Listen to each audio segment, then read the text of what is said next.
Hello and welcome. This is the new BMW 5 Series and these are the keys of the car. This is actually the digital key and this is the regular BMW key which has been there since such a long time now that it's got quite boring. In fact, the older generation of the 5 Series had a touch display, a remote display with which you could move the car ahead and behind, but now you can do it through your smartphone. Anyways, I unlocked the car and you can see the kidney grille is actually illuminated here and the grille actually opens and closes depending on when it needs to breathe. The headlights, well, typical BMW laser lights here. In fact, it has this white thing on the inside, says BMW LED right there. So that illumination actually looks quite cool. You get a camera here. I think this is the panel for ADAS and you get front parking sensors. That is a towing hook. This is actually the M Sport, the 530 Li M Sport, and it also gets a camera there for lane keep assist and all those things. Straight away, let's open the engine bay because this being the 530i M Sport produces around 250 horsepower and 400 Newton meters of torque. But there is no insulation here, which is quite surprising. You get strut braces here and I think the battery is gone for a toss, so that jumper cable is obviously there. Let's shut this. This being the long wheelbase version is known as the G68. Otherwise, this generation of the 5 Series, the 8th generation model, is actually known as the G60, which replaces the G30. Let me unlock the car because when I do that, you can see this illuminates, which is quite cool. The lights also do this sort of a pulsating effect and this thing seems to be functional. Yes, it is a little bit functional there. You get 6 parking sensors because obviously it has got reversing assistant and self park and all that. This is 18 inch, the tires are actually 18 inches. 225, 55, 18s, alloy wheel design might remind you of Lambo with these Y spokes. You will get the option of 19-inch wheels as well, is what I've been told. M Sport variant, so M is written right there. It gets a camera here, gets this sort of a bronze treatment around here. And this 5 was supposed to be eliminated, but it is not because in India, you cannot eliminate anything above 3 feet, and that being above 3 feet cannot be eliminated. The rear tire size is obviously the same actually, yeah, 225, 55, 18. I thought it will be 255, but it's 225. And the length of this car, well, that is 5.2 meters is the length of the 5 Series, which is very close to the 7 Series right now. The wheelbase is more than 3.1 meters. So yes, this is really very long. You can see the wheelbase is like huge. I think the alloy width is a bit less because this seems to be jutting out a bit, but hey, maybe I'm just mistaken. I don't like the door handles at all. Oh, car is locked again.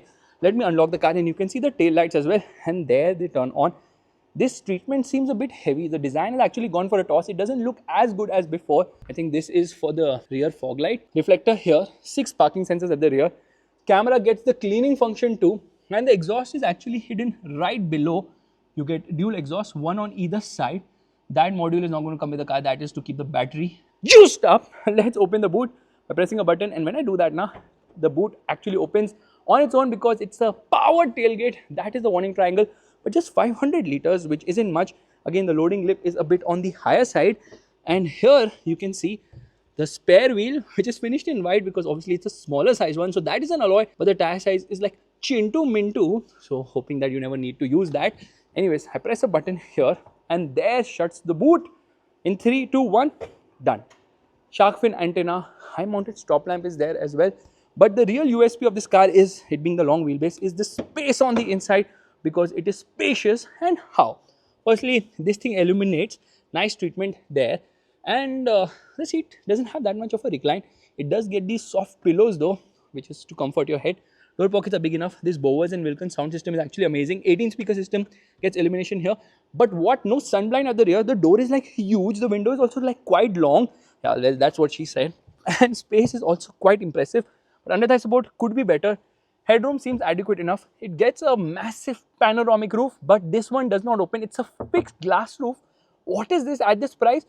You won't let me open the sunroof? That's crazy. And here you get a center armrest, which actually opens for the cup holders, and there's some storage space here as well. Again, the treatment is actually nice because this leather feels super duper awesome. You get ISOFIX child seat mounts. However, no height adjustable seat belts. The dashboard is similar to the 7 Series. AC vents here, AC vent here as well. And this is for an iPad with a USB-C charging socket. This is a display here for the air conditioning because it gets a 4-zone climate control air conditioning system, which is quite nice. I don't know why the car is turned off on its own, but yeah, that's that. Let's get out. So space-wise, BMW has done a good job. In fact, BMW is like, this is going to be longer than the E-Class. So it will be the longest wheelbase version of the car, of any car in this particular segment. Any car, matlab kya, 3 to gaadiyan segment mein. Because Jaguar is dead and Volvo, nobody cares about them anyways. So fuel goes in right here and they will obviously get the 530D also, I believe. You obviously get a warning triangle here because blind view monitor and all those things have been given. As soon as I get inside, does it do any sound or anything of that sort? No, it's not doing it. Let's turn on the car here. Yeah, okay, it says replace battery, so that's a bit of an issue.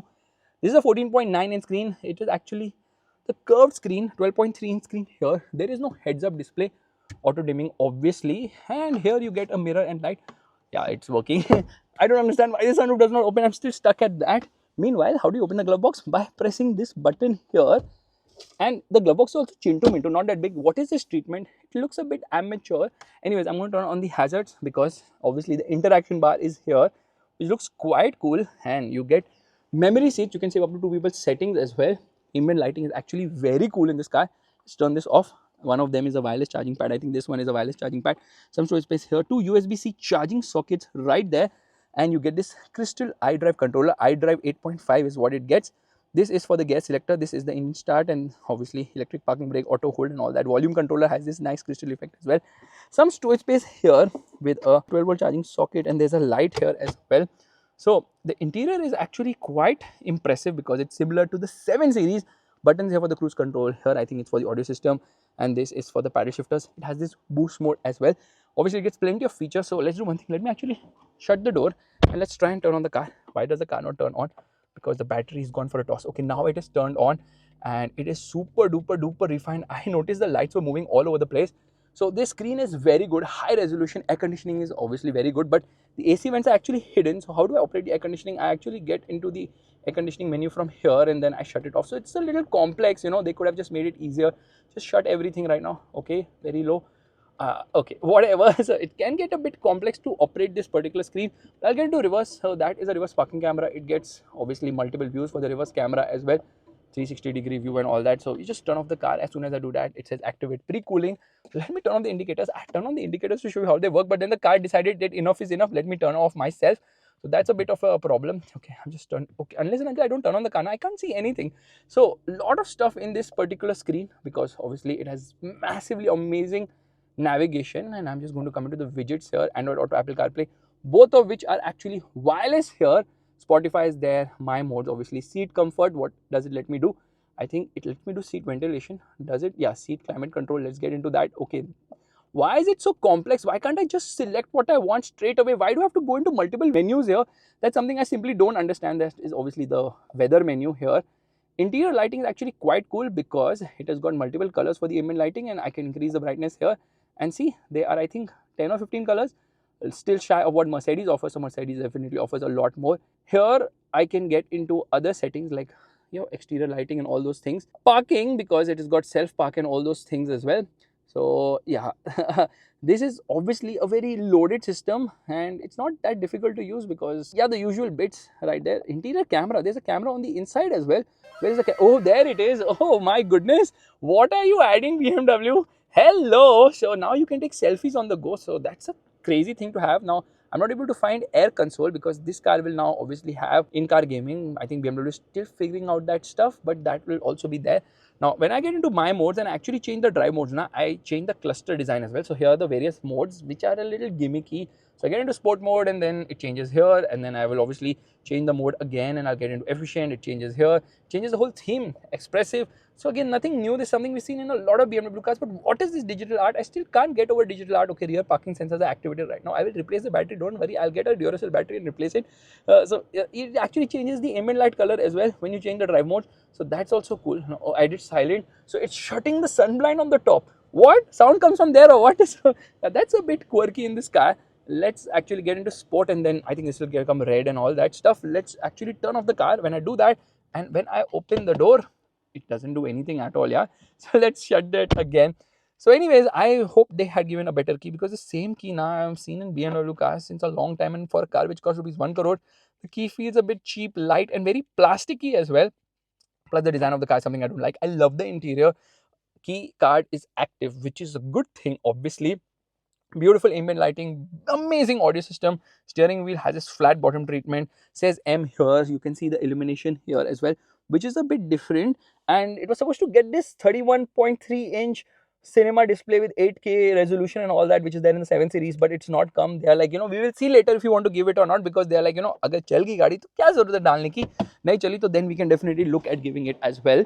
So as I see it, the new 5 series has definitely grown in terms of size, in terms of features, in terms of technology and all those aspects.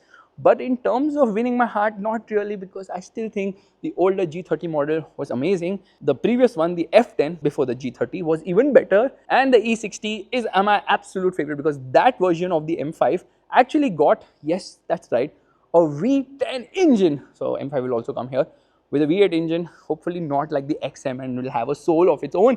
If you like this video, make sure to give it a thumbs up. That's a like button. And also let me know which car would you choose at this price point. Would you opt for the 5 series, or you like 990? I will opt for the new E-Class, because the E-Class is also coming. Again, long wheelbase. I don't like the way the door handles have been done, and I think they could have done a better job in terms of a lot of stuff. But yes, the seats are really comfortable. You get these pillows at the front as well. Color theme is also nice, and depending on what variant you opt for, there will be a lot of options as well which you can opt for. How does the dashboard look to you? I think it looks quite cool, yeah. Nice car. But after some time, maybe I will get a chance to drive it for a longer period to tell you how is the... I'm driving it today actually, but I can't tell you much right now. Which after a week, I'll give you the drive impressions. If you like this video, bye, bye, bye, bye, bye.